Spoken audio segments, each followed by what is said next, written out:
Miss Hot Sauce, Miss Tony, and Rockstone Tues. Good morning. Good morning. Hey, hey, hey, hey, hey, hey, hey, hey.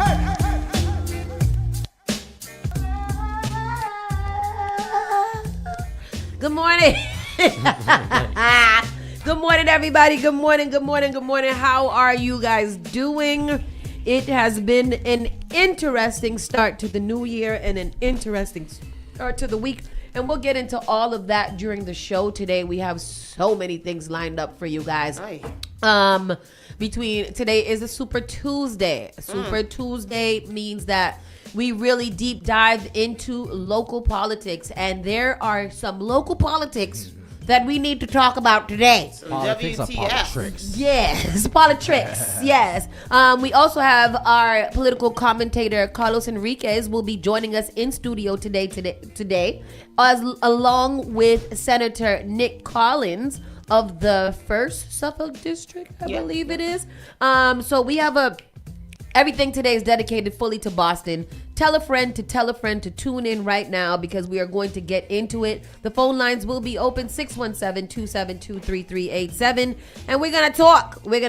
But before that, quick check-in. How y'all doing? We'll start with Isis. How you doing, honey? Great. I'm doing good. Good. How was your night? Isis, we're going to have to start putting you on this one so we can put you on the camera. Okay.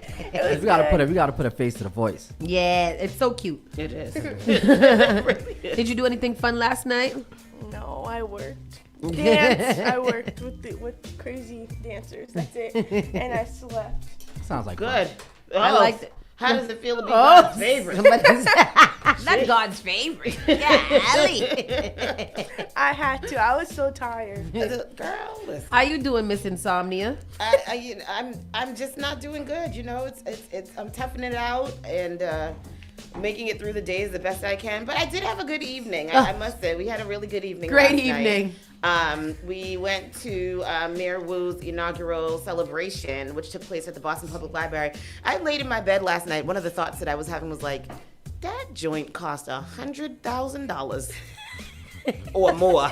That was a lot. Rent out the whole Boston Public Library with open bar in 17 different rooms and food neighborhoods and things like that. That was a little penny. That was a lot of money that cost. And it wasn't just like whore's divorce. It was meals. It was plates of food. Yeah, like it was a lot. And the wine was good. And I liked that wine. But I went home and was so excited about the fact that I was a little tipsy because I was like, word, I'm going to sleep tonight. But no. Nope, couldn't get to sleep, and then once I slept, I couldn't stay asleep, and I don't know what's going on, but I'm gonna get some drugs. There's like this movie on Netflix. It's like these two people I watched that movie, can't sleep, and I'm like, then they sleep next to each other. Yes, and I'm like, is that what's happening with me? Actually. It's called No Sleep Till Christmas, and the girl was getting married to her boyfriend, but could not sleep, and like just could not sleep, and then one day she met up with some stranger. So she hit him. Yeah, she hit him with the car, and then he got in her car or something like that, and they sat in the car together, and they slept, and then they like arranged to meet each other all the time to go sleep, like sleep dates. Oh, that is so beautiful. I love that. And then, she ended up leaving her husband and going with this But you know guy. what? I remember when I was in college and I was always stressed out over a young man all the time. If I would go over to somebody else's house and just lay down while they were doing things, I could sleep. Yeah. Like maybe the noise from them or whatever, or just like, feeling safer, I guess. Like that's the only time, because I used to be up. Like anxiety used to take me by the balls. Yeah, well, that's what it got me by all the things. By your cajoons. Well, everything. Cajoons and all those. But that's what Mommy said yesterday. She's like, just come over here and sleep. But then I had all this stuff to do. But I'm looking forward to just getting some sleep one day. I don't know. One day. Isn't that nice? I don't think I would feel that comfortable. My mother would never say, come and rest. Go and sleep. Just come and sleep. Just come sleep. Just come over here and sleep. Nobody not gonna bother you. Except her. Tony! But anyhow, besides that, got some tough news this morning, and life is, You know, 2026 is Life gonna don't be fair. it's gonna be better though. You know, like it's gonna be good. I had to tell Noah this morning, today will be a good day if you want it to be a good day. Say that. And Amen so to that's that. how we have to look at life. It's gonna be good if we want it to be good, and things are gonna happen that we know have to happen, but it can be good if you want it to be. Hello. Amen. Say that. Say that. Tristan, how about you, brother? I'm good. Did some business yesterday. Had a great meeting last night, and looking forward to this year, man. Getting everything in line. Yeah, I feel good about getting things lined up. I've had a different approach Yeah, man. to life. Yes, I gotta say you've been pretty positive. I am, because you want to know what? There ain't no more down I could go. Like, there's no more that I can go to. Like, I have to go up, and I'm only going to do things that help me to be up. I don't even want to stay parallel to the ground. Yeah. Like, if it ain't working for me, I'm just not going to do it. I just can't do it. Yeah. I don't really like trying to help other. Like they say, you cannot pour into Empty From an empty empty cup. vessel. You can't Yeah, pour from an empty vessel. from an empty vessel, and I'm pretty empty, so like I don't have nothing to pour into nobody else. So you either here or you not. Yeah. That's it. However, getting drunk last night was awesome. Yeah, you look like you had so Had a much good fun time in your wheelchair. That's the type of thing that I like to do. Like Shenanigans. We sat down, didn't speak to anybody for like the first hour, and ate and drank, and then we did a walkthrough and then walked back. That's it. And it was good because we saw a lot of people. So this was at the mayor's inauguration. We saw a lot of people. We got a lot of inside scoop that we'll be telling you guys about very soon. So make sure you tell a friend to tune in, because we got the goods. Yeah. Got the sauce. Yeah, we got the sauce. And you know, like this year we're just gonna be honest and transparent with ourselves. Yeah. Yes. Yeah. Ooh, Corey, are you a hip hop journalist? Talk to us. We might have to talk. Yeah. DM us immediately, Corey. Now, actually. But with that said, in the interest of time, let's just get right into the show. We'll cover our local news. We probably won't get into our national and our entertainment because we have guests, we have talks, we have phone lines, all the things. So let's start this show. Let's go. Let's go. You're listening to Saucy and Friends in the morning with Miss Hot Sauce, Miss Tony, and Rockstone Triz. What is this, Doctor? This is Well, Spark of New England, Spark FM. Bringing the heat back to the airwaves. Turn us up. All right. Let's take a look. It's the voodoo. I wanna take some time out to think things through. I know it always seems when I'm going around and run through. That's my Yeah. song. Run, I run, should have went to the concert just for Monica. Yeah. I heard it was great. I- But I'm not a Brandy fan at all. So I don't know how I would have done that. But Yeah. Get there late, like how we usually do. Anyway. But see, I think in those type of ones, don't they do a back and forth type of thing? Like you do one, I probably. do one. Like Yeah. just Each do song is all for all y'all. the same thing so we can pick when we want to go. I realized the other day that the first concert that we've ever been on time for was Burna Boy. We was there Oh, we was mad early. there very, very early. We was there Very- before the band set up. We was there. But yeah, I think that a lot of people said that concert was really, really good. You know what I really want to go to too? The Jeezy Orchestra. Jeezy? Me too. Yeah. Me too. I wanna I want go to to go to the Nas one and the The Jeezy Nas one and yep. the Jeezy. Yeah, I would like to do that. Black tie, people looking real good. And I heard that it's amazing with the orchestra. So, you know, whatever. It's a new year. We got to do things. We got to do things. gotta We're going to do do things. some good things. So today is January the 6th. Yeah. It is 9:40 a.m. And the weather today, currently it's 27 degrees. We're going to get up to a high of 35 and a low of 26. Yesterday it did snow. It did snow. And there was some weird looking little snow too. Yeah. It's supposed to do a little bit of that tonight over the in the midnight after 12 o'clock. It doesn't tell us how much we will get. Cloudy conditions will continue all day. Wind gusts up to 9 miles per hour. So about 12 to 6 a.m. it's going to do a little, that looked like a snow rain. That I can't icon do looks. this snow anymore. Yeah, I keep Sinead. almost falling. It I is did a couple of times slidey. yesterday too, and I think that's why my back is so strong these days. Oh, that must be why. Yes, yes, sir. So let's get into the news. Don't forget, Brunch and Burners is on January 31st. It is brunch and LTC firearm class where you'll have all the certification you need to go and apply to get your license to carry so that you can purchase a tool of safety and safeness. Also, we're starting a bingo night. Yes. Bingo and mingle.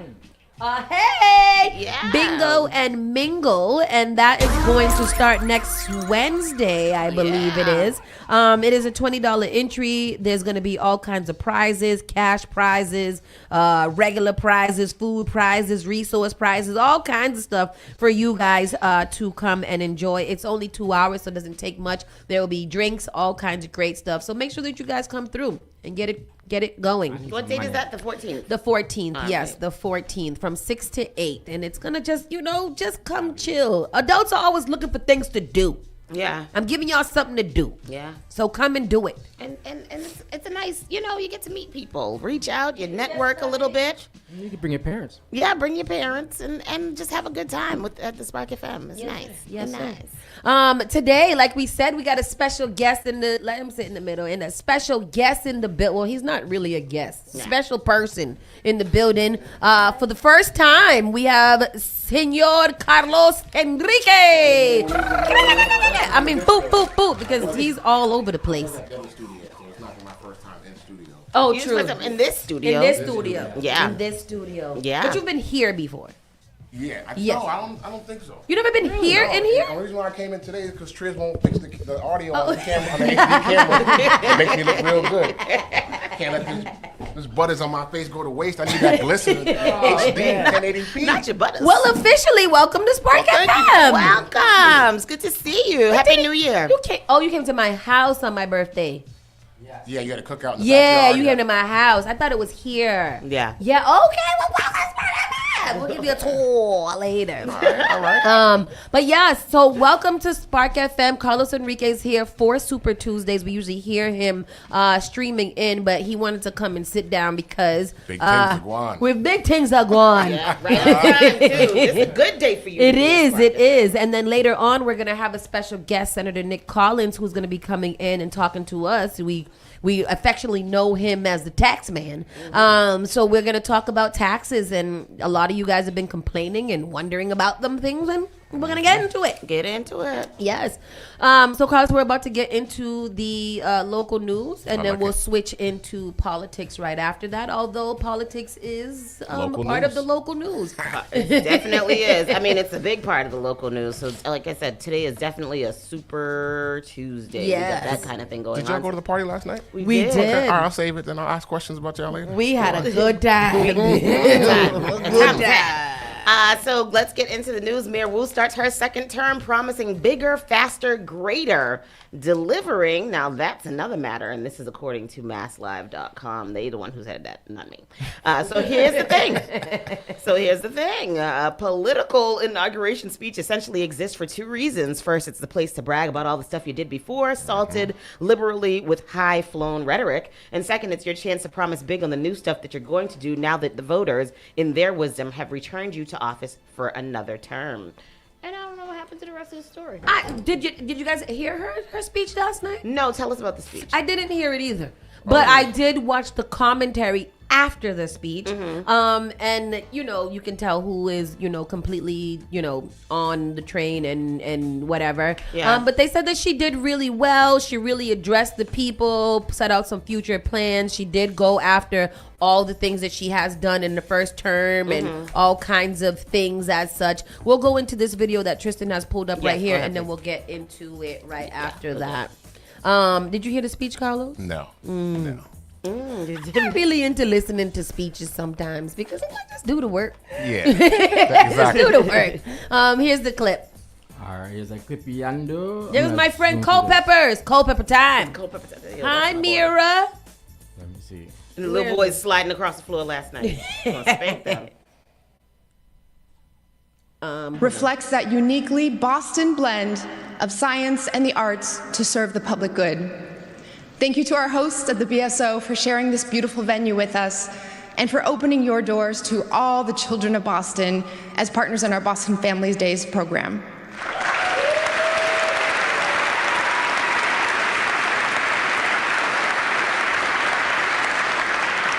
Governor Healy, Congresswoman Presley, Congressman Auchincloss, Push a little bit. Chairman after Michaelwitz, this. Leader Moran, this Prince, name and a BPS alum was standing on the banks of a half-frozen river, focused on getting home to Boston. Henry Knox was on a mission to bring Canada. Yeah. Historical, huh? Yeah. American Revolution I type. did hear her put into Mirror a piece of the speech where she was talking about the baby and the baby taking its first steps and how we have to take our first steps and, you know, be confident as we are walking through life and things as Boston such. took all the first steps. We do. And that's something else that she said. She says that we're going to pretty much do it our way. Boston has always led the charge on being trendsetters and stuff like She that. wants to be a beacon for the next 4 years, a beacon of for light. freedom. Yeah. Right, for freedom. She doesn't want to necessarily do what everybody else does. However, we heard that maybe she is. But that's what that is. I mean, I think politics is politics in general. Some So things no don't matter change. how better you want to be, Yeah. you know them little deals in the back be. When you're a pulling shrewd some operator, she's a shrewd operator. and shout out to you, Carlos, because I call everything friggin' political theater now. Like, that's the political theater that Carlos told us about. That is the political As they say, it's part of the game. You got to charge it to the game. It's Yeah, just that how some of it goes. term stays in my house rent free. What is it? However it goes. Theater. My brain is tired. But that happened yesterday, and then into the big shake-up news that happened in Boston yesterday. Leave that to last. So Oh, we'll we're get gonna it. do that last? Okay. A woman lying in Boston Medical Center ER, paralyzed on one side of her body, was raped by a man in for a psych stay who was supposed to be supervised but wasn't. I didn't mean go there. I mean, what is that? I mean, you told me to skip it, so I have to go to the Excuse next me? one. What the hell? Yes, that's what happened. That's what. He What like the hell snuck is under it? the bed or something like that, and they arrested him when he tried to get back into the hospital again. Clearly, they had some gaps in security. Wait, he already assaulted her. He They was there got for him out. psych, and he snuck in, and when a nurse, he snuck out. Yeah. And then I guess he came back again, and that's when they caught him when he tried to re-enter and get a fake badge, visitor's badge is when they caught him. Crazy. Yeah. I was reading that. Why did they let him go in the first place? Security must be a little lax, since he should have been under supervision the whole time. If you're for a psych eval, And you're never out of someone's I sight. thought you were Yeah. supposed to go into a room and be, locked from the outside. If that's what You know, they if it's- can't see you turning the key. I don't know if everybody can see you. when you lock I them up. know, like locked. Yeah, but it's supposed to be locked from the outside. Yeah. You're supposed to sit down in there. That's crazy, boss. Oh, that's awful. And So you just he's- read the gray part because that describes what exactly happened. So when he first entered, he looked surprised to see the victim. She initially thought that he might be a hospital employee. You got a story? Go ahead, go. Yep. All right, here goes. The clip. Mine's that it? Thought I had it. Who is this guy? Another patient's room, sexually assaulting her and stopping her from calling for help. Today, he faced a judge. Our Jericho Train is joining us live. She's got the full details on this disturbing story here. Jericho. Jericho? Yeah, well, that patient is facing 2 counts of rape. Back in September when this happened, we're told that hospital staff at Boston Medical Center were supposed to be watching that patient the entire time. Somehow, he escaped and entered the room of another patient who was in the ER, who was not only recovering from surgery, but also partially paralyzed. Today, that suspect went before a judge here at Suffolk Superior Court. Take a listen. This was a true crime of opportunity. The defendant did not know the victim, and it is not known what his intentions were when he escaped his psychiatric hold. This is Barry Howes. He pled not guilty to 5 charges he's facing, including 2 counts of rape. We're told back on September 13th, the 55-year-old snuck into the room of a patient who was experiencing partial paralysis on the left side of her body. She was inside a hospital room by herself. After entering her hospital bay, he took the call button from her, precluding her from paging for help from hospital staff. He said, "If they find me, they'll find you," and made a shushing motion with his finger over his mouth. We're told at the time House snuck into her room. A hospital staff member was supposed to be with him the entire time. The defendant was at BMC on the night of the assault on a Section 12 hold for mental illness. She's totally blacked out. All right, so he has no idea of what's going on, and if you listen to the facts and the statements a defense attorney is a nasty job. About my client, you can see there's no rational basis for what he's saying. A nurse finally walked in, but Howes remained under the bed where he had sexually assaulted the victim. He didn't even stop when a nurse entered the room, and it wasn't until the nurse said, "Do you know him?" that he fled. Court documents also say he returned to the hospital later to try and secure a fake visitor badge and was taken into custody shortly after. This assault was brutal and brazen and occurred in a place where people go for help to be fixed, healed, cared for, and saved. And this is not a domestic. And Howes is currently being held without bail. We reached out to Boston Medical Center several times today and have still not heard back. In Boston, Jericho Tran, It wasn't NBC even 10 like Boston. reading the details. It wasn't even something that even immediately happened. I can't even imagine what the victim is feeling. They said only the nurse came into the room and saw the victim looking scared, so asked her what was going on, and I guess she heard the shuffling under the bed. She asked the victim, "Oh, do you know him?" And she was like, and the nurse let him walk out, and he was walking just casually down the hallway and down the street when the nurse had to leave the hospital and point him out because he had already gotten out. But I'm so confused. You know, they're talking about this occurred in the ER, and they said that it happened in her bay. Aren't there just slots with little curtains in between? How did that? Sometimes they got doors. No, it's the ER. Some of them they have the corridors. Yeah, they got the little doors. Because I like know in children's they yeah. have those private rooms and stuff. Awful. That is terrible. That is. Imagine being under She was paralyzed and she just undergoes surgery. Right. Yeah. Jesus. Mercy. Boston police are investigating a shooting and a possible connection to a nearby crash in Dorchester. I think this is on my street. That's why y'all need more This is my street. It is your street. It's my street. Yesterday when I was at the thing, one of my neighbors called me. It was like, "What's going on at your street?" And I'm like, "I don't know. I don't hear one. I'm I know because when we came home last night, they were out there. Yeah. Speed bump soon come. There's one. There's one on the Maybe street. need two. There's 12 on Howard. Howard. And Howard Yep. and one on my street One. at the beginning. It only And need like one. why we did It's that? a short street. It's a short street. Then why put it at the end of the street? Why just put it there at all? It's, You know or the at the people to beginning, call. depending on where you come from. As soon as you get on the street, it's Remove this. A person shot in Dorchester late Monday night is expected to survive, police say. The crash happened shortly after 9 p.m. on Brook Avenue. Somebody said. It wasn't no Brook Avenue. Boston police told Boston 25 News that no arrests have been made following the shooting. Officers headed to a crash on nearby Folsom Street. It's not Folsom. Folsom. That's The other side of Howard. Yeah. They said that the crash could be a part of the shooting. Calculated. Minor sense. injuries were reported. Huh? It makes sense. Like if I was just involved in a shootout and I was racing to get Where's away. Brook Ave? I don't know where that is. Brook Ave is if you're on Dudley, the next street down from the park, it empties out onto Dudley. Okay. Cuts over from West Cottage. If you're going up West Cottage from Dudley, By the bridge. you take that left.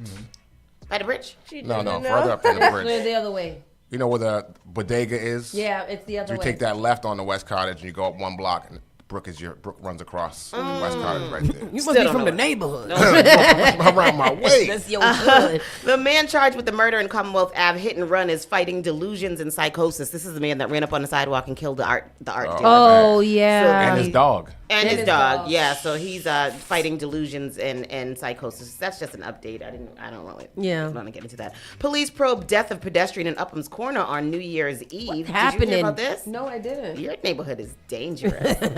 but for cars and for pedestrians. Right.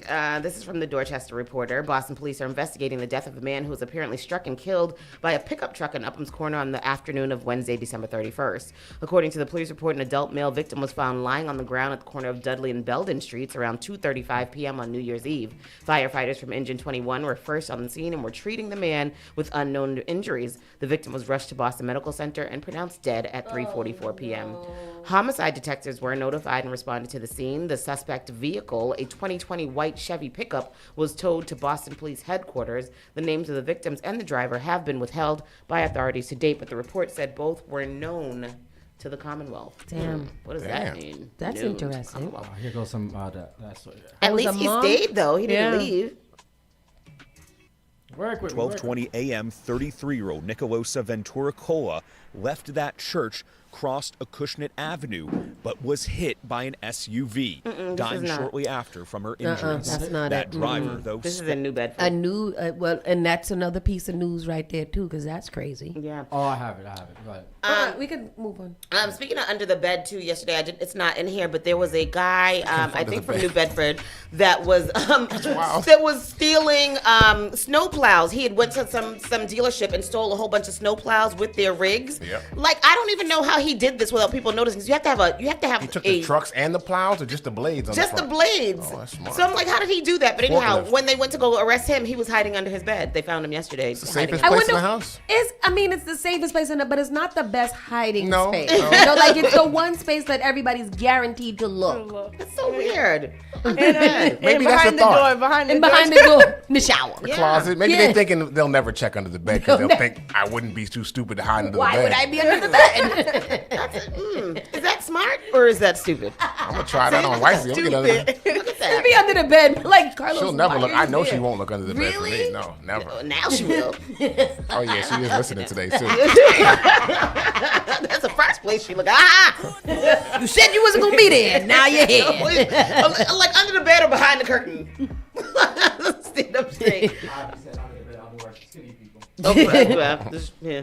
Boston doctor deeply worried after CDC announces new childhood vaccine recommendations. Boy, I tell you that RFK out there is in there ruining the world. And that is a video. Can you play that? 3 children in Massachusetts have died in recent weeks. A health department official says it is shaping up to be a severe early flu season, and kids are getting very sick. The state did not reveal how old the patients were, but health officials are urging everyone to get a flu shot. At the same time, the federal government is rolling back recommendations for childhood vaccines, dropping the guidelines from 17 immunizations down to 11. Julie McDonald explains what this means for families. Strong reactions from many in the medical community. Pediatricians and other experts say that this change will create confusion for parents, wasting valuable time during appointments, and more concerning, putting children at risk. Sinking feeling in my stomach, when I saw that these recommendations are out there. The clinical director of pediatric infectious disease at Mass General Brigham stresses there is no new evidence that changes what experts already know about the safety and effectiveness of child.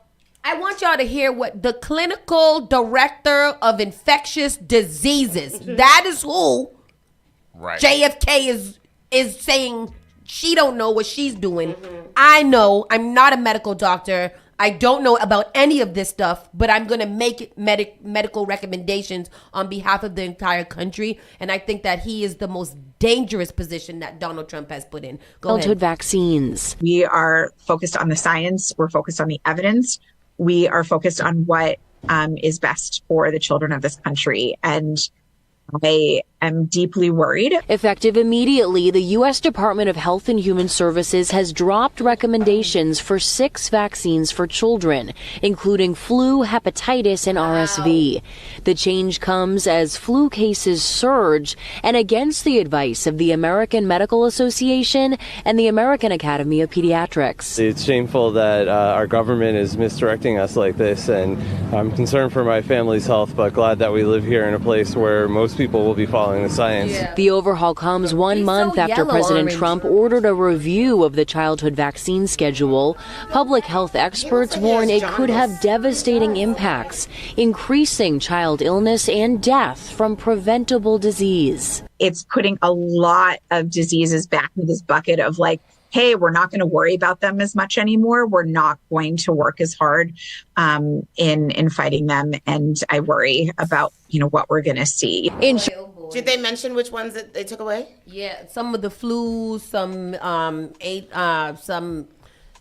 the good ones, measles, probably syphilis. There's a reason why we live longer these days, and it's called science. Yeah. But I guess people don't want to live as long as they. As long as you read a couple of articles and research papers, I guess those are what's more important. It could be an article or a research paper from Ali's Roti, and they'll be like, I read an article one time from Ali's that said, don't give nobody no more Tylenol. So that guess They did a research on 13 people, Charlene and that's the Chanel one. said, "I'm not trusting anything from RFL. His recommendations might as well come from Santa." Yeah, exactly. I'll take Santa over RFL. 100%. Seriously, this is so crazy. That are no longer broadly recommended by the CDC's flu, rotavirus, hepatitis A, hepatitis B, meningitis, RSV, and COVID-19.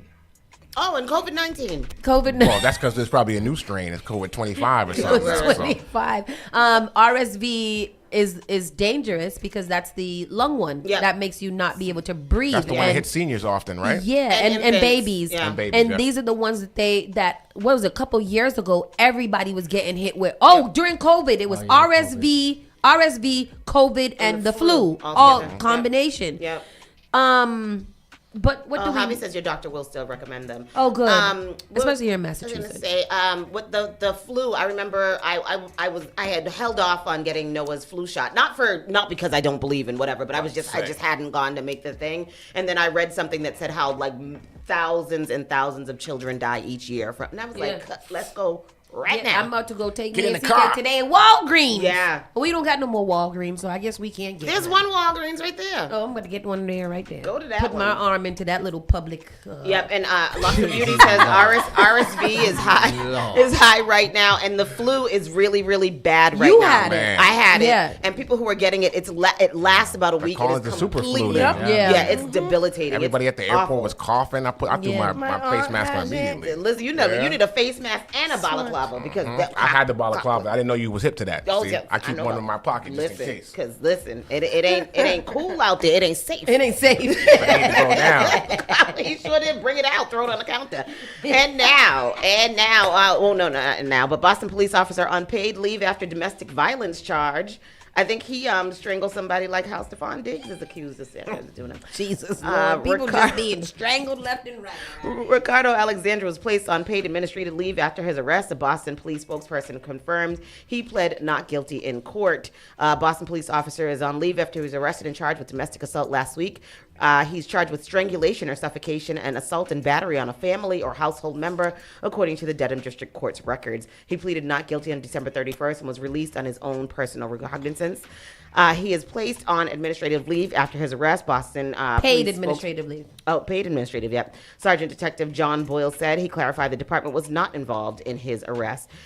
Alexandra, who's been working as a Boston police officer since 2015, earned more than $320,000 in 2024. It's a good contract they got signed over there. $320,000 Overtime. Well, that's a lot of Just overtime. overtime and no tax on overtime, thanks to Donald Trump. Can I how do you be a police in the police force without being a police They officer? said that the age limit has now gone. You used to have to be a certain age. They kind of took that out a little bit, so they need more. Especially, there's nobody signing up to become But police she doesn't officers. want to be police. She just wants to be. You No, I want just to wanna be be civilian. I want They to have be civilian positions. I know, because Yeah. my friend got a good position. Oh yeah, you do. I'm about the crosser, street crosser. That's they work for the police. But do I get a They want to get a gun? little badge. Can I get overtimes? I don't think you get don't overtime think on you getting get children. Dispatch, home. you got a good overtime. dispatch voice. You ask a lot of questions. Dispatch might be where we need you. Oh, I could be a 911 operator. No, I feel like that's traumatic. No, I can't do that. You know, my Okay, well, you're I right. can't take it. That's a good But assessment. Yeah. I'm gonna have to work in the community service or something. Community service paid. Yeah, like that. I wanna wear a uniform though. Yeah. Oh yeah, pick up. You can do the phones. Yeah. Oh. Well, this guy was ordered to turn over his credentials and equipment, including weapons. The order said, But not his paycheck. But Okay. not his paycheck. No, but that's probably in the contract. Yeah. They probably have it locked in their contract that administrative Both leave is police paid. unions, I heard, are amazing Yeah. at negotiating for the police officers when they do bad. But we're going to talk to Nick Collins about that because he did have part in a bill that had something to do with that. Oh, look at 'Cause you. I was like, damn, this man got a lot of bills. I read them all because I've been up since man 4 o'clock. works. That man works. He works. And then now, Boston City Council presidency race shifts hours before the vote, and I want to know all the meat and potatoes about this because the things that I heard, So the rumors that are being. So go to the article first. We and were then- talking about this months ago, right? Yeah, Like, we since were. election day. So everybody's surprised, but Right. Well, So- we were hyped yesterday because we read the article from the Dorchester Reporter saying that Coletta our Zapata boy Brian dropped out, right. Coletta Zapata dropped out, and Yep. Brian was like in there, right? Right. And then yesterday afternoon, I got a phone call. It was like, Liz Reardon Yep. won. And I said, who? The District 9 city councilor. She's actually a dope councilor. I heard that she's a really dope person. Yeah. So I'm like wondering why we haven't spoken to her, because we've spoken to all the people, haven't almost all of them. Austin Brighton. Yeah. That's probably So why. break it down. Yeah. So we know from last month that we first got alerted to what was going on in the presidency from Julia Mejia. That was November. So after the election, Gabriela Zapata decided, she went to the Dorchester Reporter and they took out an article and they said that she has secured all of her votes in order to get the presidency. And that was the day after. That was the day after. And I'm kind of concerned because I was like, how did you know that you was going to get there? Yeah. And how did you know that the people you spoke to was going to end up making it? Right. So, interesting. So fast forward, Julia Mejia launched a campaign for transparency within the presidency, and Well, then she kind of launched an educational campaign. Yes, an educational campaign. She wasn't going to be a campaign. candidate herself. Yeah. But she wanted people to be the process to be more open, right? And she wanted to be I thought she accountable. wanted to be a candidate for I don't think so. Yeah, she did. Did She she? wanted to be the president, and Okay. she wanted a fair chance to be able to talk to everybody. Yeah, because I think she was highlighting the fact that, like, Gotcha. how are you Gotcha. saying Yeah. this when, Okay. you know, you're not giving all of us a fair So chance. fast forward, Gabrielle Zapata, like everybody's like, oh, Brian's like, I'm still in the race. Julia's like, I'm still in the race. Well, Brian was very hush about Very it. hush about it. We He weren't only hearing saw- it from him. We were Yeah. hearing it from other people. Oh, and Brian Worrell. Exactly. also. And in a couple of articles, he did say that, he's still in the Right. race. I remember saying it publicly like the week before. Yeah. Okay. So boom. Now we get to hear, we read the article just yesterday morning while we were sitting here, and we read that Gabrielle Zapata had dropped out from the race. Yeah. Yep. So automatically we already know You're that thinking it's Julia just- and Brian are there. But they mentioned in that article, too, that Brian was basically a Right. shoo-in. Yeah, Because Brian Mejia was a was supporting. shoo-in. She announced publicly that she was going to be supporting Brian and his president, Councilor Worrell. Sorry. Yesterday afternoon, the Dorchester Reporter also put out another article saying that Brian looks like Brian is Right. it. Right. Absolutely. Yeah. Until Until you open up the floor for nominations, I Yes. can nominate any of my colleagues if I'm a city councilor. And this is real time This live is voting. real time, right? Yeah. You don't even. He might not even have known that someone else was going to be nominated, right? Yeah. Okay. He might have thought he was going to be the only person nominated. Yeah. The floor opens up for nominations. A colleague of his stands and says, "I'd like to nominate," and names another one of his colleagues. Yeah. And now what we find out is that some of that might have been based on a conversation that they had the day before, late in the night. That yeah. two counselors show up at a counselor's house and say, Yep. we think you'd be a good leader for our body. Yeah. As an alternative to Zapata or Worrell. Right. Because Liz is it Reardon or Reardon? It's Bearden. Bearden. Bearden. Beardon. No, So- Breadon. Yeah, Reardon. Reardon. She said in her speech that she did not know last night that Right. she would be in this position. So Yeah.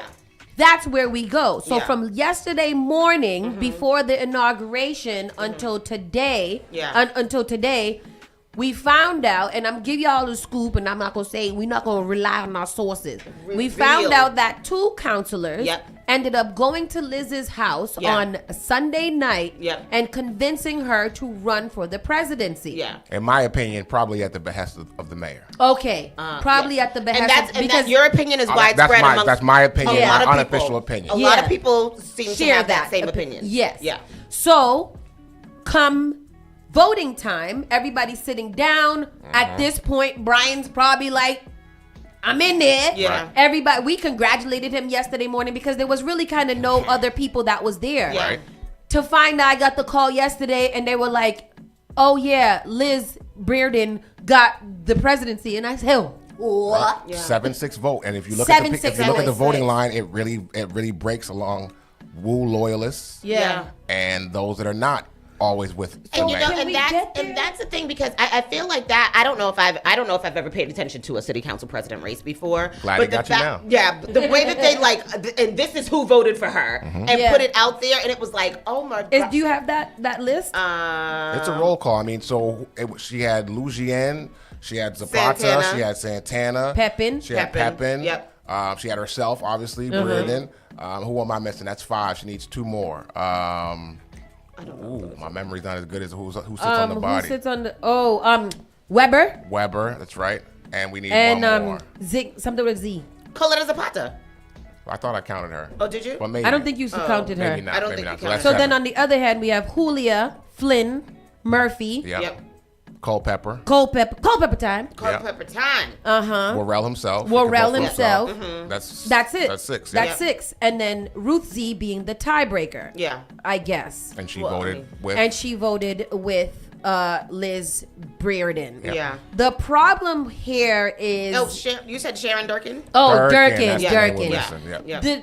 Somebody else that I don't really know about. A woo anyways. ally. No. Yeah. So what happened? Like, what is this? I know it's politics. It's politics. But it's also in the city friendship of- lines too. Yeah, I don't. No? Friendship, that's something that y'all talk about outside of politics. Okay. Like, I'm very collegial with our next guest. Yeah. I don't know if we're friends, but we're always going to be polite to each other. We're always respectful, right? So I think people see that sometimes and think that means we're always going to be in line and step. There's times where we would debate and argue, and then there's times where we'd fight a Mayor Menino on keeping a pool open. So it just depends on the item at hand is really what you're looking at. So if I'm a mayor of Boston, and all the mayors do this is not just Wu, even though this is her second time moving the presidency at the last minute. Because She did it to Ayanna Pressley, too, when Ayanna Pressley was going to be president. She moved her vote to Flynn unexpectedly, and that was a big thing. But So, like, what is the underlying reason that somebody would cut there could be a somebody ton. off the knee? There could be a ton. I might not that. want you to be. I used to work for Council President Michael Flaherty. Yeah. And he had been president for like 6 terms in a row before there was term limits. Okay. And Mayor Menino didn't want him coming for his seat too early. So, affectionately, he kneecapped him. He called the other councilors and said, no more votes for Councilor Flaherty. Yeah. And he lost the presidency that year. So you might want to do it to keep someone's shine down. You might want to do it so that you have your allies. So if I have the presidency, if I'm the mayor, and you guys are my allies on the council, I put you in charge of all the committees I want to make sure that my work's going to go through. And I also want to make sure that my friends are there. So you're not calling a hearing on what do you hate? Speed bumps and bike lanes, right? I don't need that headache. I don't want you to call that hearing. If I make you the chair of that, or I make the president, and the president makes you the chair, or make somebody else the chair, now I can say, all right, we're not going to have any hearings on that. So it's a way to exercise some control over what might go into committee, what committees handle it, who gets to manage whether it comes out of committee, and how that whole interface works between the mayor's office. I guess and my council. question is, it seemed to me that Brian he didn't oppose everything he did. For the most part, I feel like he stayed pretty neutral in But who in wants general. neutral if I can have you in my gear? Touche. You know what I'm saying? And I'm not Touche. saying against Councilor Worrell, but a mayor wants a smooth road. If you can eliminate bumps, you're going to eliminate any bumps. And other things that I heard, that Brian is very staunch in what he believes, and so he would not just kind of go Fold with over, roll over, and they don't want that. Yeah. There was also then the conversation turns to him being a male, him being a black male, and things like that. We haven't had a black male city council president since Yancey, I think. Yep, Yancey. Yeah, so things like that. But I also don't want to miss. I know people are going to think about the race issue. Yeah. I also, what I thought was a credit to Worrell is that he's able to work with more conservative counselors. Yeah. That he's able to work with an Ed Flynn. That he's able to work with Aaron Murphy. Because when you're sitting on a council of 13, you need to get to 7 no matter what. Yeah. So if you cut off 3, 4, 5 people that you're never going to speak to, it makes it that much harder to do the city's work and get to 7. When I saw that Aaron Murphy was, on his side, I was like, he's all set. Yeah. He got Aaron and Ed. He all set. Ed can do no wrong. Yeah. Leave him alone. So, very, very shocking. I'm actually glad, considering the climate of Boston's local scene. There's been a lot of scandals in the last couple of years. So I'm actually kind of cool that he ducked it. Really? Yeah. You think so? One of the things that came out, not even to whatever, but onto what you were saying, some of the storyline of what I'm seeing in the think pieces that are coming out is white lesbian woman, first time on the council versus a black male. And she's an immigrant as well. Yeah, so are we looking for the diversity visual? Like, is that what we want? Is that how we're trying to set this stage up? Or because I don't know about that. Who trumps diversity here, the black man or the white lesbian woman? I think the newspapers are going to sell papers with those headlines, but I think it's really just a power play at work. It's really just and Mayor Walsh would have done a similar thing. Mayor Menino had done a similar thing. You put allies around you when you're in politics. And it's as simple as that. Now, it could be petty reasons. It could be important reasons. And I know people on the outside get very emotional about it because, we have favorites. But sometimes we get a little bit too emotional, right? Yeah, Sometimes we and start try to to believe dig that things. our favorite politician is always going to tell us the truth. Yeah. Or that if the mayor says that whoever the mayor is, it's got to be right. And, Yeah. and I'm saying that intentionally because as we segue into our next part, Yeah. I've heard people make the comments, well, I heard the mayor say this about the tax code. Mm-hmm. Okay, but that doesn't mean the mayor's always right. So Yeah. it's important. I'm glad we have this platform here at Spark that we are able to hear Yeah. the entire story and explore everybody's opinions, so we can educate everybody on both sides of the story, and then they can make their own determination. I guess the only other piece that might be a little bit messy for me, and I'm gonna take it there. Yeah. From what we have known in the past 2 to 4 years that both of these that the counselors have been pretty much there because they've been there. It always seemed like Ruthie and Brian aligned on a lot of things, and they were like, loyalists to each other and making sure that they had each other's back. Yeah. What does that mean for just the atmosphere Yeah. inside of the council now? Yep. Now that I know you said it's Right. not about friendship Right. and No, stuff, I get but what you're that saying. really You're right. is I that think there's does a collegial sting. feeling on a body Yeah. of 13. You're closer, right? I used to serve in the House, and I think in the House when we was then Rep Collins, there's 160 of us. Yeah. So you can avoid Western Massachusetts, Yeah. or you can stay away from some people. You can't really avoid your council My if you're a city council, 13. the 9 of us are here. So yeah. that relationship could chill a little bit. Yeah. But I mean, as long as they're aligned on issues, so maybe they don't grab coffee. Maybe I'm not sure if they sit next to each other. L and W, they got some space in between them. So it chills, but again, I think it's more issue based, right? Yeah. I don't really care if they're friends or not. I want to know, are they voting and In my getting favor. budgets in the best interest of my community and Yeah. the people I care about and love. So that And should trump kind of everything. piggybacking on what both of you said, like I felt a way yesterday, and maybe I am taking it too personal because I know these people, but also like what you were saying, I was just like this. I had a bad feeling. I had a bad feeling have a strong yesterday. stomach for this yeah, stuff. and I was just like, oh, that's who it was. Yeah. These people, and I felt bad because I don't know. It just. It feels weird. It feels weird. Yeah. And now it's kind of like, like in seeing some of these people last night, it was kind of like, how do I... Yeah, like I don't really. Yeah, I don't know. But, you can also tell. speech. But and You then can also tell- but but- it also, not just for the city councilors, but for the mayor as well. Yeah. I was just like, oh, Like I this don't know, is how do I feel like this about wonderful this? evening is a little bit tainted, but I Yeah. guess when you're that deep into politics, Yeah. it really is about your goals, I guess. Yeah. Like, what do I need to make happen? And I might lose 1 or 2 friends, Yeah. but if I can push the agenda that I think that I like, Yeah. then that's it. Quick segue. Yeah. We did speak to Brian last week about the taxes, and I know you brought that up a little bit. Yeah. We're about to Brian, speak to whatever, but this is another big thing that's about Right. to unfold. People have already got their tax bill in the mail now. Yeah, Right. Yeah. yeah. So, So, and just so as we segue into it, there's a difference between we did speak to Councilor Worrell, and he's talking about putting together some legislation. I Yes. think we can ask the senator about that. I don't think it's filed yet, and I'm sure he'll have his brother Rep Worrell file it on his behalf. But that's a totally different bill. And a totally different action than what has been debated over the last kind of 6 months. So what people just got in the mail is an increase that the mayor increased due to assessments happening downtown. Yeah. So I want to put the floor there. Okay. So people are thinking this is not an increase that just came out of nowhere. The mayor decided to increase this to make up for a budget Because of shortfall. downtown. Because of downtown or different commercial the properties. non-complete revitalization of downtown. So I just want to which is square that. I've heard the narrative crazy. Yeah. put out several different ways, right? And we're gonna get the good senator in here. I know he's been made to look like the boogeyman. So John Wick he of represents. Texas. Well, we'll wait. I'll wait and let him get a fair intro. With that said, we're going to take a quick break, do a little reset, get Senator in here, and then we will continue on the conversation. If you guys are watching online, the phone lines are open, 617-272-3387. And when we come back from very, very, very quick break, we'll be talking to Senator Nick Collins. Spark FM Online, #1 for urban and Caribbean music. We'll be right back. We're Super Tuesdays, politics time. Call Spark FM at 617-272-3387. It's Christmas Eve. It's Christmas Eve. Each and every Saturday night from 6 to 9 p.m. inside the Avenue, where you bring the drinks and we bring the vibes. My name is Gary Banton alongside my co-host Big Trini right here in SparkFMOnline.com. SocaRadio.com, the #1 place for soca, hip hop, R&B, and more. Each and every Saturdays from 6 to 9 p.m. It's The Avenue. At Rockland Trust Bank, we know that listening matters, not just to your financial goals, but taking the time to really get to know you.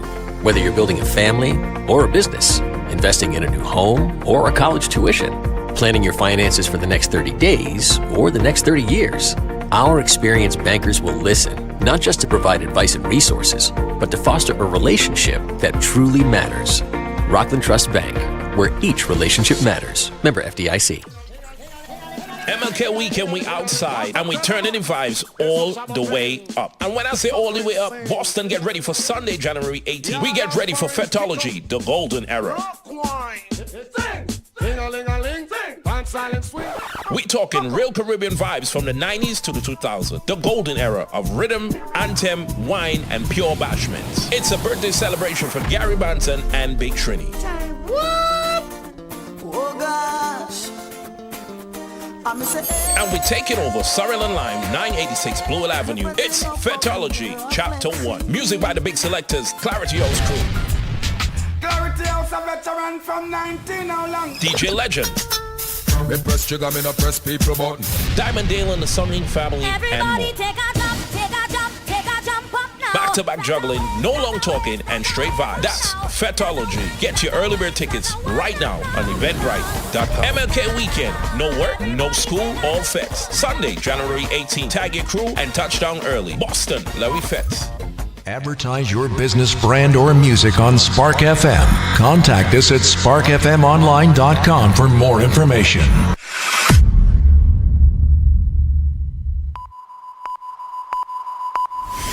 Spark FM. Some of them don't like me, some of them just fight me.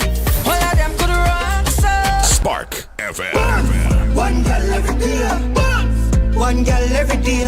Say me name and me magically appear. Spark FM. Everybody better get her cause she out here looking fun. Better pop it because I'm out here popping mine. Don like this Don Julio gon' do the trick every time. Spark FM. So can you come pick up your clothes? I have them folded. Join us on Facebook and Instagram at sparkfmonline.com. Turn us up. All right, let's take a look.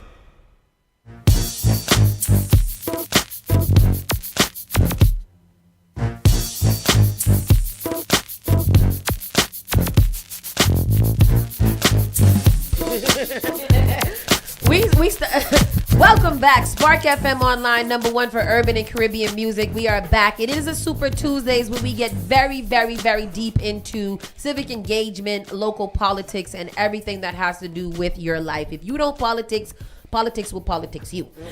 With that said, today our special guest is Senator Nick Collins. Welcome, Senator Nick Collins. How are you? Good morning. Thank you for having me. Happy New Year. Happy New Year. I hope it started off good.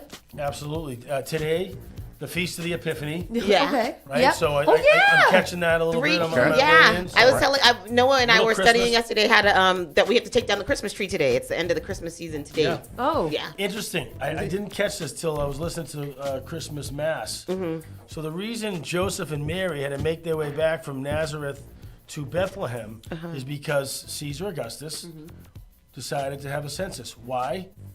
To levy property taxes. Look at that. Look at you. Nice segue. Very nice. Just saying. Very Just interesting. saying. So I guess we should let people know where you represent first. You're the state senator for the first Suffolk district. What neighborhoods does that include? Before you even get Before there, that, tell us what a state senator is. For those people There that we don't go. know, because we start from the beginning. Right. So we have local government, that's the city council, you were just talking about that, and the mayor that has started their new term yesterday.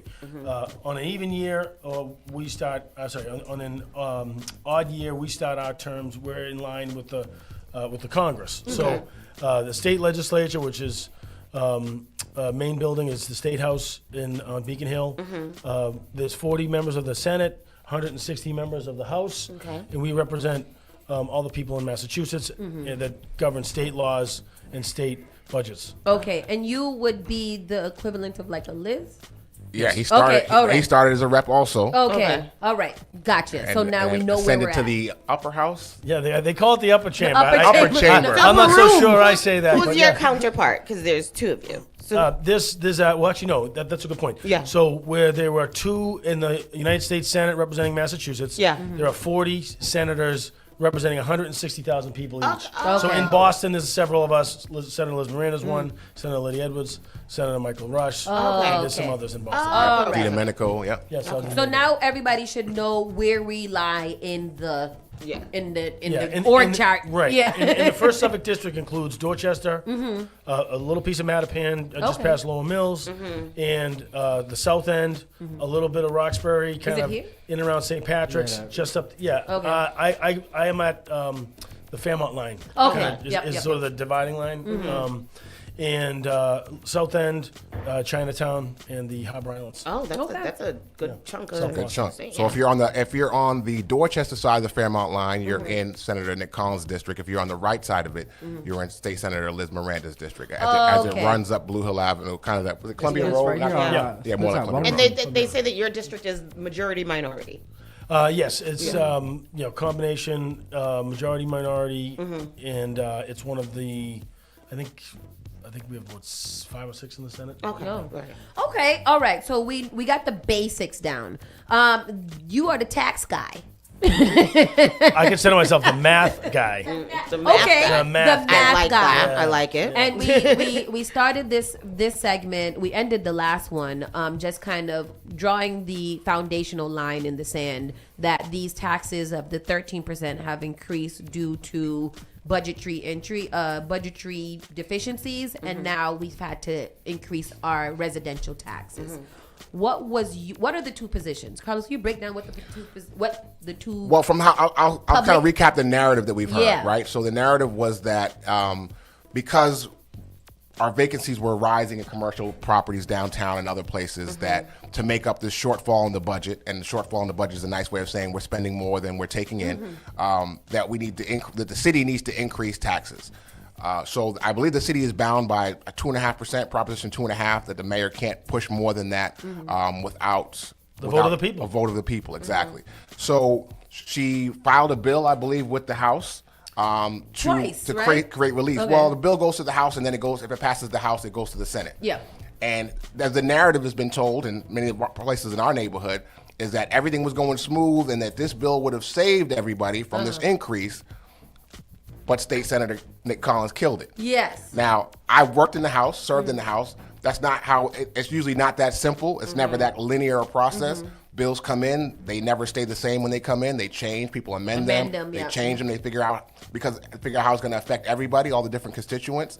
And what I will say is as I pass it to the senator is that I know him from his work of being very diligent. I know him we've challenged mayors before when we had to fight for the people, whether it's keeping a pool open, whether it's resource-based, and we talked about it earlier, fighting for neighborhoods or constituencies. That's what I know him for being very, very good at. So thank you. I don't think that's, I'll let you figure out that narrative that came in. Once that bill comes into the House, how do you see it when it moves into the House and the Senate? Yeah, no, I mean, I think the scapegoating and the finger pointing is unfortunate, but bottom line was this, and this was last year, so, actually I take that back, the year before. A proposal came forward, it was a home rule petition. Home rule petitions are different than general legislation in that you can't amend them the same way. If it's if it's substantive, it has to go back to the city council. It doesn't change. This proposal came forward. The city refused to release the data. What does that mean? Yeah.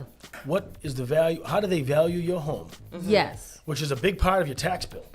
So if you have a 7% increase in rate, which was voted on this year, approved by the mayor in December, they're saying bills could go up 13%. Yeah. Well, you had a 7% increase in rate. What does that tell you? The rest of it is tied to the valuation increase that they do unilaterally. It's not a vote of anybody. Now, I bring that example up because what's transpired is unilaterally Dorchester, Mattapan, Roxbury, other parts of my district saw their valuations go up year over year, and last year and this year, 10%. Oh, already. While others, like Back Bay, we just saw a mansion sold in Back Bay for $21 million that the city assessed it at 12.5. So that's a major tax cut. So let me just hold that because I want to explain to people. You want your house to have value. Yeah. On the market. On the market side, but your valuation. What the city decides is what's tied to your property tax. Yeah. So if they're raising your valuation, you're raising your property taxes. Now, are you getting more services back for that? Are you getting better streets? Are you getting better services? Or are you paying for payroll? Are you paying for things like White Stadium? Are you paying for other pet projects, as you would call it? Yeah. So that's a good question and a good point to understand that valuation. And so there's a process that we're educating people on. It's an abatement process. And this triggered a Supreme Court decision in 1979. It's called the Traeger case, when the city decided to overvalue to make up revenue for budgetary reasons. Ain't that what we doing now? That's right now. To make up revenue. They did this unilaterally and they did it disproportionately. And that case forced the city to pass legislation to float bonds to pay everybody back. It was something we do not want to find ourselves in. Yeah. But to get back to your point earlier on about why, the why is a good question because it was a conscious choice to raise taxes to the max levy. So under Prop 2.5, the city cannot raise taxes, or any city in Massachusetts cannot raise taxes beyond 2.5% over the previous year. So if overall the previous year the city raised $100 in taxes, they can't raise more than $102.50 the next year. Okay, yeah. Now that's in everything, commercial, residential, combination. That doesn't mean you have to. Yeah. And if your budgetary requirements lead you there, then you get a problem. What other communities do? They take it to the people because that's the law. Sometimes it passes, sometimes it doesn't. Lexington passed an override.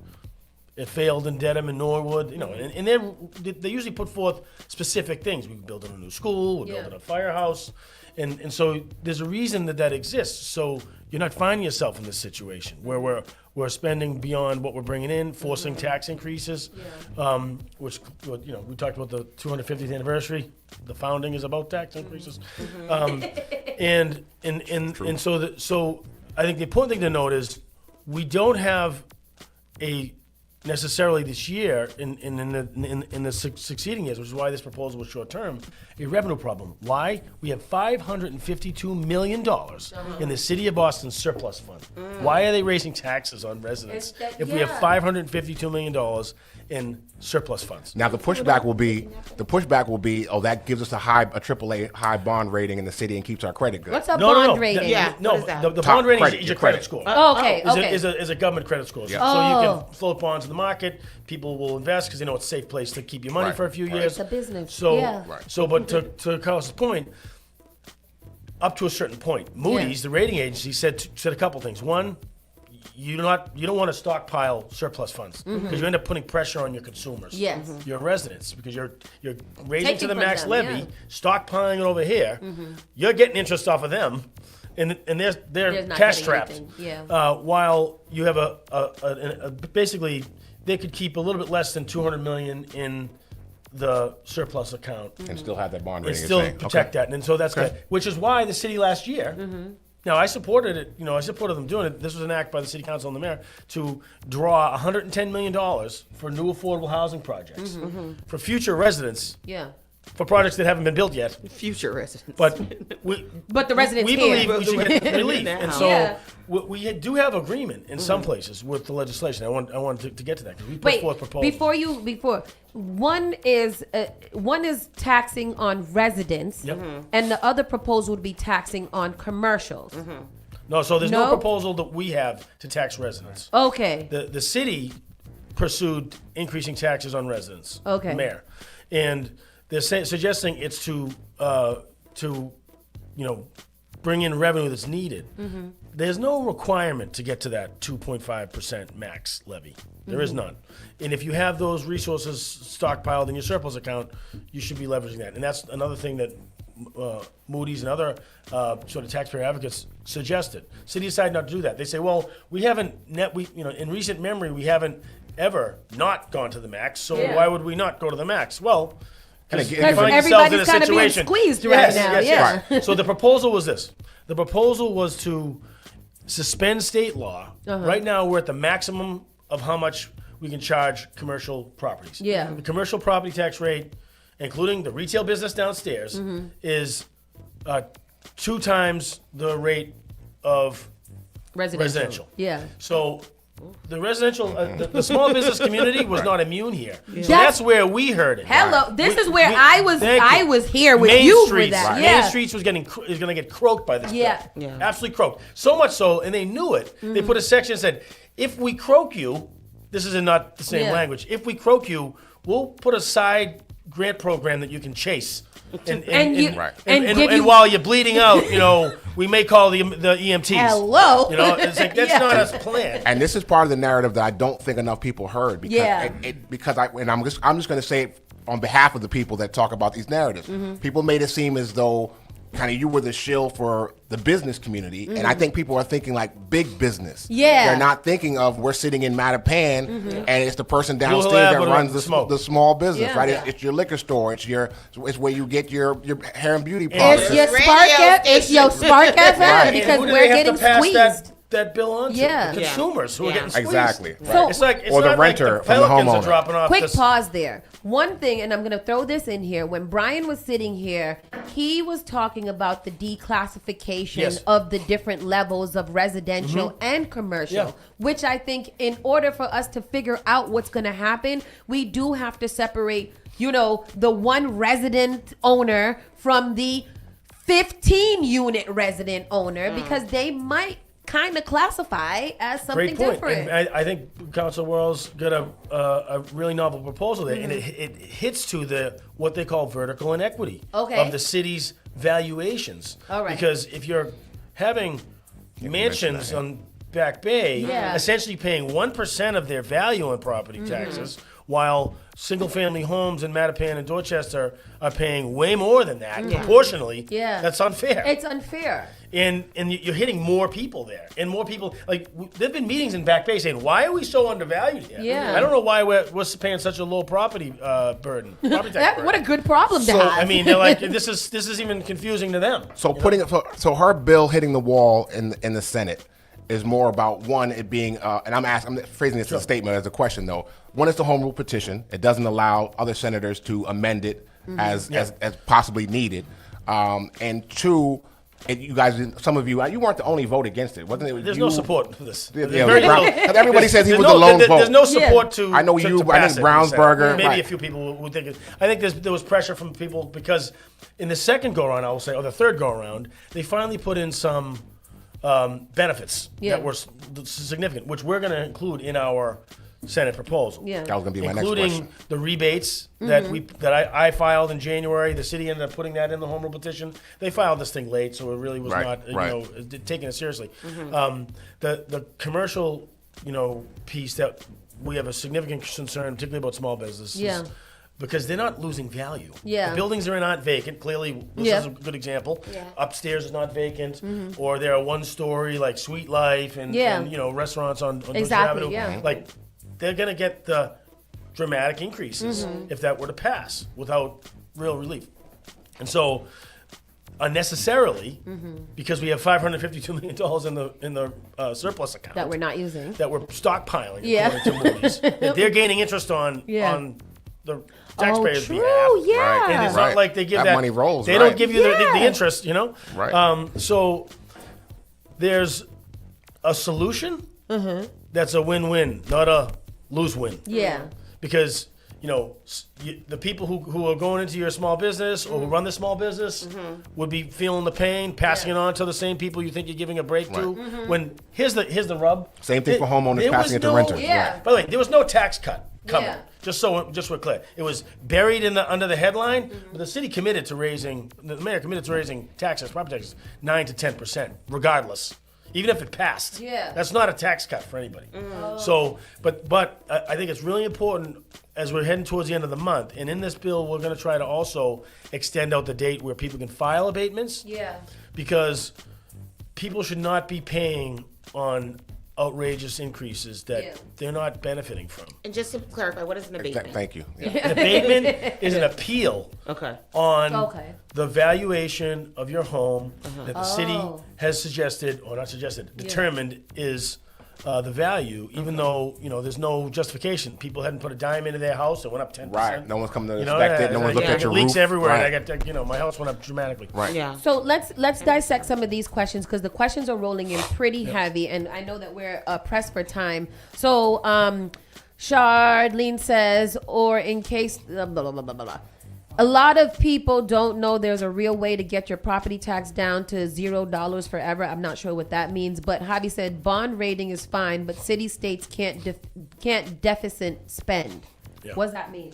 So what he's saying is you can't, in Carl's point earlier, you can't overspend what you bring. So if you can only raise 2.5%, then you can't spend. You have to do other things to raise revenue. You have to do better at tourism, so you're getting hotel taxes. Yeah.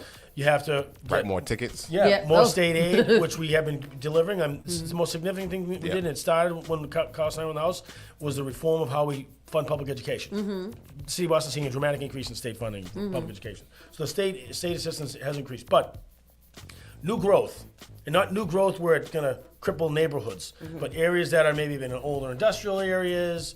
There's areas like the waterfront that have grown that was sort of like dust. They were collecting dust until like an Olmsted Green project over here. Green. Yep. When you put new developments on the books, it doesn't impact your 2.5% ceiling. So if you want to continue growing city services and spending. This is what has happened over the last several decades. Municipal administrations have kept property taxes low by generating new growth. Yeah. So we're not generating any growth. The lowest in a decade was last year. What do you think could help generate more growth? Not just by overtaxing people, can't do that. but like what should we be doing as a city to help generate more? I think it's both a city and a state because it is the capital city. So we do have a responsibility at the state level. And what we have been doing, in our economic development packages and housing packages is increase incentives, increase some targeted tax relief, and investments to grow business and to grow housing opportunities. We did put a lot of funding forward to support the city's office to housing conversion. It's expensive, but it's an effort that I think is legitimate. But I think and the city has begun to do this. I support their efforts. I think we need to do it at a broader level, at the state level, to put out more public property. Because when you talk about costs of construction, cost of land, cost of capital, everything is expensive. You're not you should make less to build a building. That's a tough conversation. Right. It is. And you have a certain rate you're going to get for borrowing. If we drop the cost of land through municipal lots, which they're doing, and through state properties, then we're able to bring in. So you can tax more rather than tax higher. That's the thing. If these lots you want to don't tax have any 150 revenue people coming in for the city, instead of raising it on 100 people, housing and good jobs. So it's something that we need to. What's next here? Like, what's the next step in this process? Yeah, you mentioned the bill. Yeah, you mentioned the bill. We've had this in the court, in the Senate, in the House. It's passed. It hasn't passed. It's all. What do we do now? Okay, so one, I definitely think people, and we can share this with the team here to put out for people to apply for their abatement before the end of the month. February 1st, February 2nd. And we're hoping to extend that date in the legislation. For the abatement, yes. And we have two pieces in here. And that's through the city. That's through all cities and towns. Yep. Boston's focused on it right now. It gives everybody the option. We would authorize the city, and this is a part of the something the city supports, to issue rebates to cover the cost of the increase. Okay. And that's something we can afford out of the surplus account. Also, a proposal by Senator Brownsberger, which I support, and all these have bipartisan support in the Senate, which is important. This is rare. Yeah, exactly. And especially today and age. But is to mitigate anybody who gets an increase, that what happens in the first 2 quarters, people see a double tax bill. It's not just the increase, it's a double increase because they tax on an annual basis, but they spend on a fiscal basis. And so January 1st to December 31st, they tax you. They value your home. Based on the calendar, right? Yeah, July 1st to June 30th is how they spend the money. So like, based on the budget. We have to get you twice in the first 2 quarters to make up for it. That way we have it in the bank, right? Until you're dead, you never see that back. So what this other proposal does is mitigate those increases, mitigate those spikes, immediately for people that are. So these are bills that you guys already have filed? They're poised to be pulled out of Ways and they're filed. Yep. They've been heard. They're in front of the Ways and Means Committee in the Senate, which is the last stop before the floor. Yep. And we expect those to be in front of us. We're discussing this later on this week about the details, but because we expect a little bit more to be a part of it, as Kyle said earlier. Sometimes bills don't end up the way they start. We'll probably have some more things in there, but including the targeted senior property tax relief, including small business personal tax property relief. tax relief. There's some small business stuff we're looking at, but. I will say, at the state level, we also have increased the senior circuit breaker tax credit, the earned income tax credit. People need to understand this too.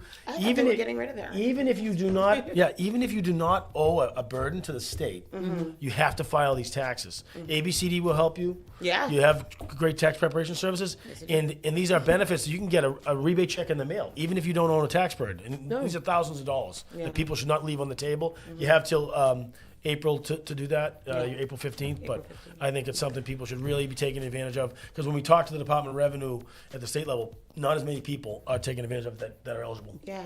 And can I just ask a question? Because I keep on thinking about this $552,000 million dollar surplus. What is that for? What are we supposed to use that for? What is that? I mean, you can Rainy use day it for fund? anything. Right. That doesn't say it's a rainy day fund. What they used for some of it, they used $110 million last year to put towards new affordable housing construction. What you can do with some of that, there's about 98,000, a little more than 98,000 residential property owners in Boston. Yeah. Issue everyone a $1,000 rebate. Some. To give people relief from the increase. Yeah. In addition to mitigating those spikes from people that got even more than a 10% increase, was one of the proposals. You can leverage it for all sorts of things, and it's what they call. They've debated how they come up with this term. Free cash is how it's categorized. Everybody loves free cash. On the books. I don't like that. It's clearly not free. Well, it's never free. Nothing's ever free. But we're from the city. But so saving some for the protection of the bond rating is important. But you have a substantial amount that can be leveraged. And again, this is a short-term thing because you have to get the new growth back on track. Yeah. You need to continue pursuing an additional state aid. I know we're not getting much help out of the federal government right now, but to continue to grow spending requires growing revenue. And this is something that people need. I'll never forget this. It was 2 months ago. Some residents of Mattapan were up at the State House, and they grabbed me, and they were sort of wrestling with this debate on the property taxes, and wanted us to find a solution. But they ordered me You must. Sounds like Mattapan. not remove the right to vote on Prop 2.5. Okay.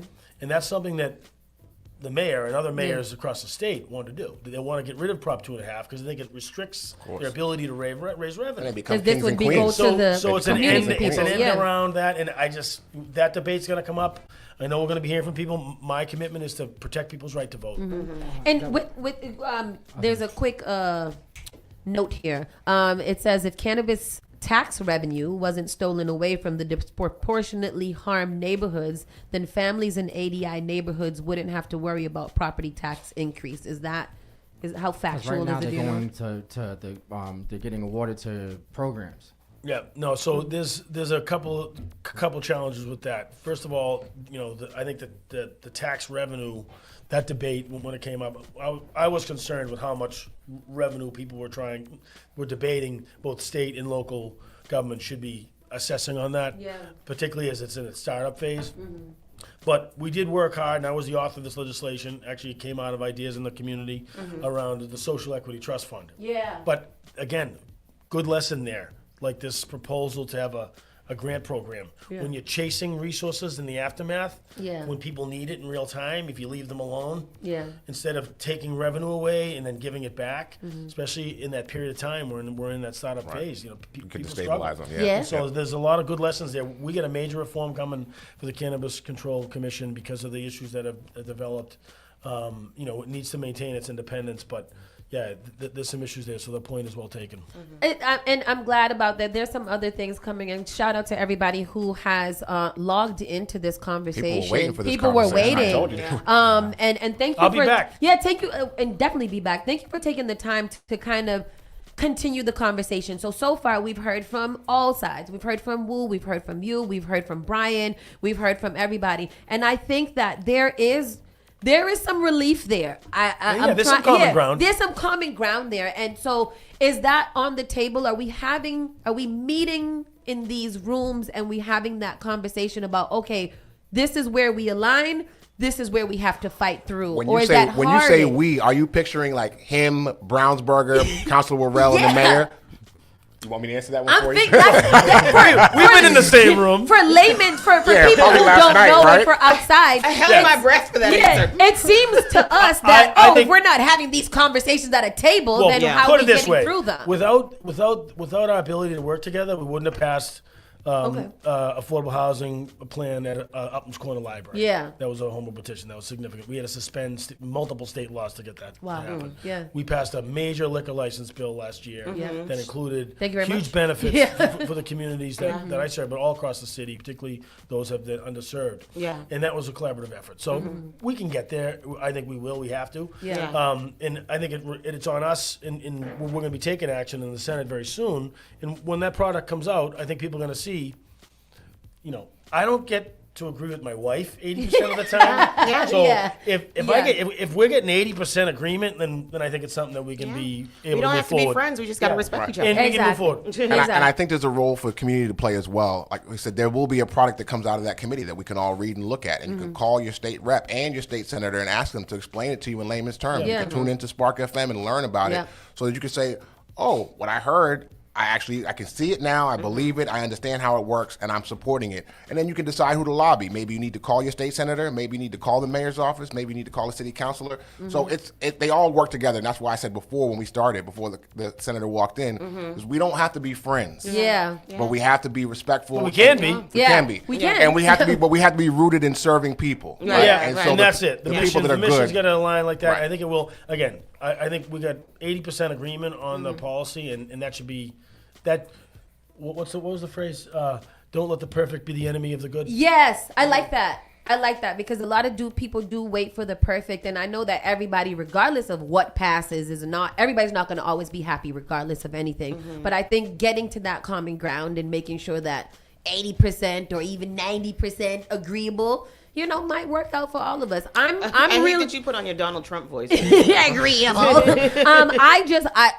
I'm very, very biased here to whatever cuts taxes for small businesses, because that's where I'm at. The small joking me to death. So, as long as people are keeping in mind that we are not big, we are not Legos and things like that. We're just trying to start up and get this right. And the taxes that we're getting hit with from our landlords who own multiple properties is crazy. Right. Yeah. So it might be a combo of all those things. Passes right down to the retail business.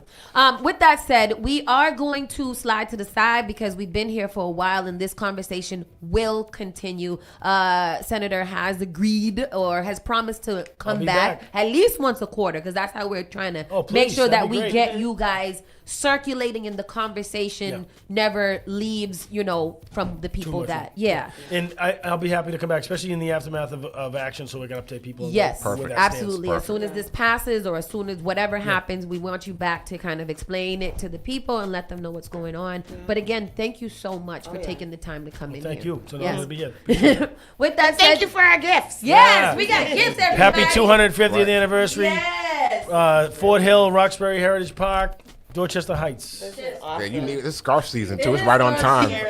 I'm hot right now, so I should take this off. But thank you guys so much for tuning in. All of you guys that have called in, the phone lines will be open all the time, especially on Tuesdays. We want to see you guys all back here every Tuesday for civic engagement and voting and learning things. We learned about abatements. And home rule petitions, all kinds of evaluations.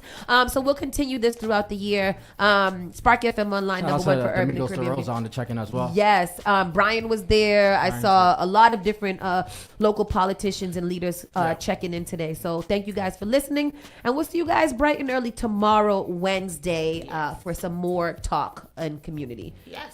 Saucy and Friends in the morning, 9 to 11 every Monday through Friday. We'll see you tomorrow. Bye-bye. You're listening to Saucy and friends in the morning with Miss Hot Sauce, Miss Tony, and Rockstone Triz. Spark FM. JP Morgan Chase is